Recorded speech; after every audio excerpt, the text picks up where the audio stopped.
শেরপুরের সীমান্তবর্তী ৪ উপজেলায় ১২২টি গ্রামে আকস্মিক বন্যায় লাখো মানুষ পানিবন্দী হয়ে পড়েছে। প্রবল বৃষ্টি এবং উজান থেকে আসা পাহাড়ি ঢলে পরিস্থিতি আরও খারাপ হয়েছে। বন্যায় ৫ জনের মৃত্যু হয়েছে এবং কয়েকজন নিখোঁজ রয়েছেন। উদ্ধার কার্যক্রমে নৌযানের অভাব সমস্যার সৃষ্টি করেছে। নালিতাবাড়ী, ঝিনাইগাতি এবং শ্রীবরদী উপজেলার নিম্নাঞ্চল নতুন করে প্লাবিত হয়েছে। এলাকার রাস্তা, ফসলের মাঠ ও বাড়িঘর তলিয়ে গেছে। পানিতে ভেসে যাচ্ছে শিক্ষা প্রতিষ্ঠান এবং সরকারি চিকিৎসা কেন্দ্র। সেনাবাহিনী, ফায়ার সার্ভিস ও স্বেচ্ছাসেবী সংগঠন উদ্ধার কাজে নিয়োজিত হলেও পরিস্থিতি জটিল হয়ে উঠেছে। শেরপুর পানি উন্নয়ন বোর্ডের তথ্য অনুযায়ী নদীর পানি বিপদসীমার উপরে প্রবাহিত হচ্ছে। স্থানীয় প্রশাসন পানিবন্দী মানুষের সাহায্যে তৎপর রয়েছেন।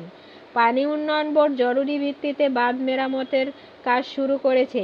এ ঘটনায় জেলা প্রশাসক জানিয়েছেন, উদ্ধার কার্যক্রমে স্থানীয় প্রশাসন ও স্বেচ্ছাসেবীরা কাজ করছে।